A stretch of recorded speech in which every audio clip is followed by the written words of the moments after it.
bahwa film ini terancam denda menurut hukum Korea Selatan, yang dimana pemaparan informasi pribadi kepada publik tanpa sensor.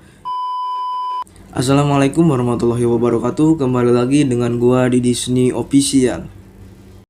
5, 4, 3, 2, 1. Yuk, jangan lupa subscribe guys. Oke guys, terima kasih buat kalian yang sudah klik video gua ya guys. Video kali ini gua akan membahas tentang salah satu film yang dimana isinya itu semuanya berkaitan dengan game guys. Sebentar, gua tayangin sebentar.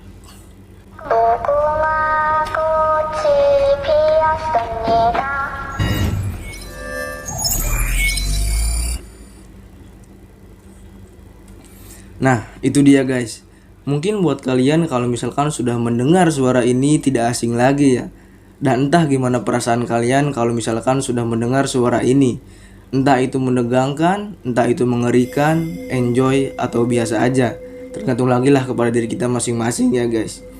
Ya, ini adalah salah satu suara khas yang berada di film Squid Game. Squid Game ini berhasil menjadi salah satu tontonan yang menarik, yang banyak minat ya. Bagi para pencinta serial, mungkin buat kalian ini sangat tepat ya, bisa menjadi salah satu pilihan yang tepat Squid Game ini.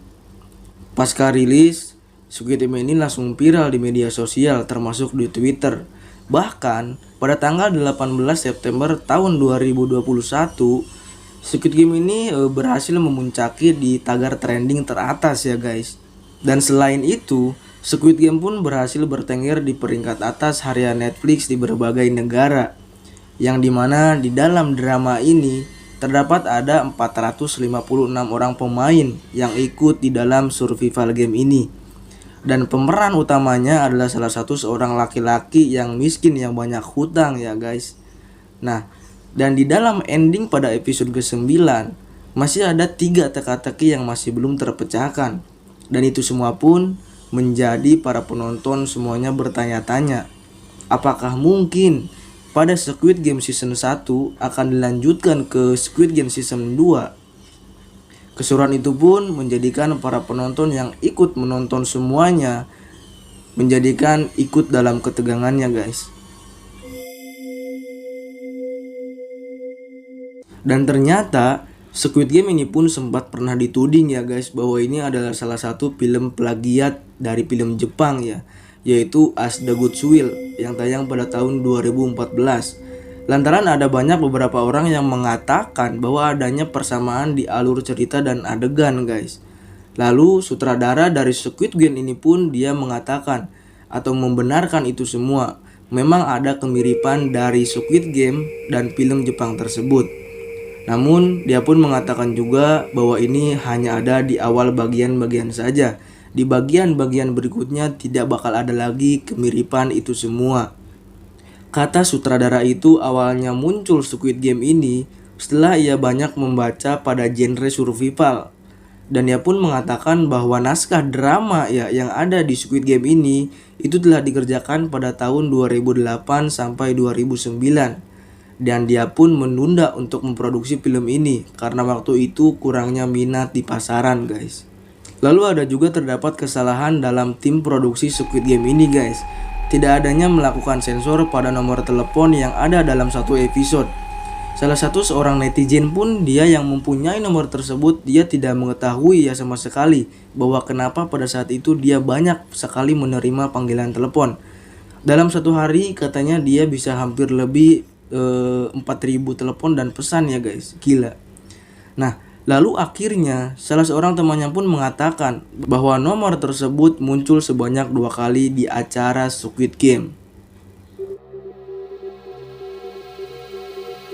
Lalu ada juga informasi yang mengatakan ya bahwa film ini terancam denda menurut hukum Korea Selatan, yang dimana pemaparan informasi pribadi kepada publik tanpa sensor itu semua dapat menyebabkan denda sebanyak 50 juta won atau sekitar 604 juta rupiah nih guys.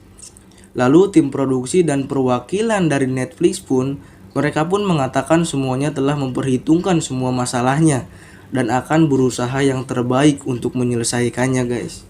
Dilansir dari catatan film ya guys, setidaknya ada sekitaran 7 fakta dalam serial Squid Game ini. Ayo mari kita urutkan guys. Yang pertama ya, ada genre survival yang baru. Dalam serial ini ada sekitar 456 yang berpartisipasi.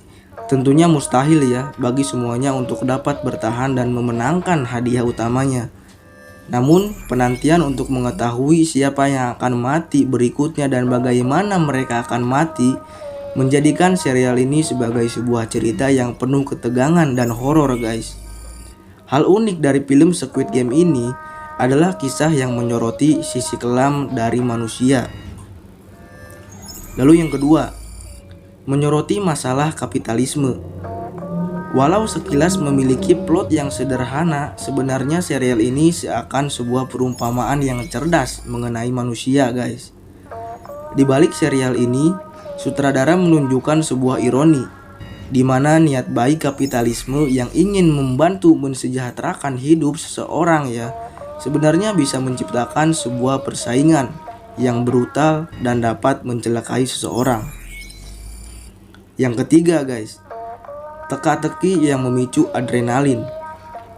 Squid Game menampilkan berbagai permainan tradisional anak-anak Korea seperti lampu merah, lampu hijau yang bisa kamu simak saat trailernya rilis. Para peserta pun harus berpartisipasi dalam permainan anak-anak ini demi bertahan hidup. Hasil kekalahan yang mematikan nyatanya sangat kontras dengan kepolosan dan keceriaan yang pernah mereka rasakan saat masih kecil. Yang keempat, kreator dan para pemain yang hebat. Squid Game digarap oleh sutradara yang bernama Hwang Eun-hyuk ya. Ia dikenal dengan berbagai filmnya yang memenangkan berbagai penghargaan guys.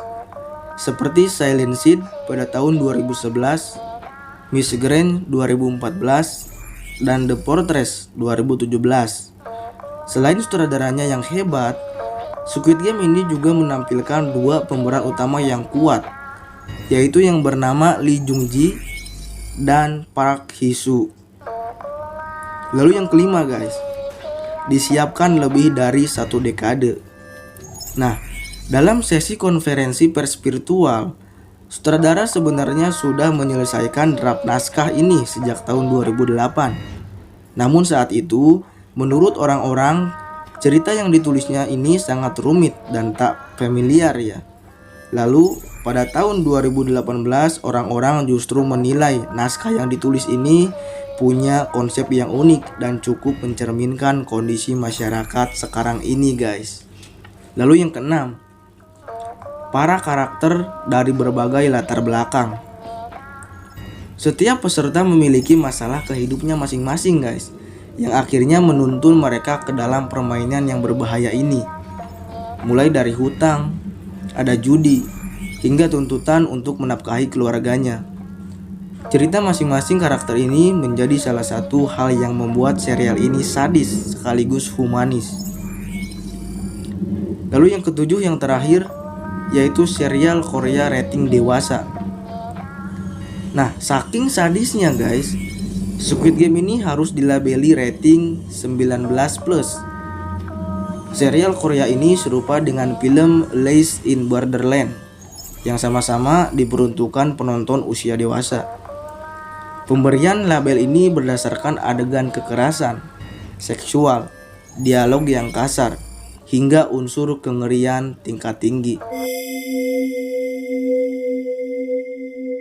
Nah, jadi gimana nih guys menurut kalian serial film Squid Game? Mungkin ada beberapa pelajaran penting yang bisa kita petik ya dalam serial film Squid Game ini. Yang pertama, hati-hati dengan hutang guys. Yang kedua, judi. Judi itu candu, hindarilah guys.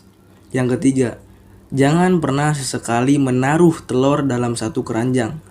Yang keempat, asuransi kesehatan itu sangatlah penting. Yang kelima, strategi yang tepat dapat membantu kamu menang. Yang keenam dan yang terakhir, orang yang tidak mempunyai uang dan orang yang mempunyai terlalu banyak uang itu sama-sama tidak bahagia. Tergantung lagi kepada diri kita masing-masing gimana kita mensyukurinya semua itu guys. Oke, terima kasih buat kalian yang sudah menonton video gua, dan jangan lupa dan jangan pernah melupakan yang paling utama, kalian subscribe video gua dan nyalakan tombol loncengnya supaya kalian bisa mengetahui notifikasi dan video berikutnya dari Disney Official. Yuk, jangan lupa subscribe guys.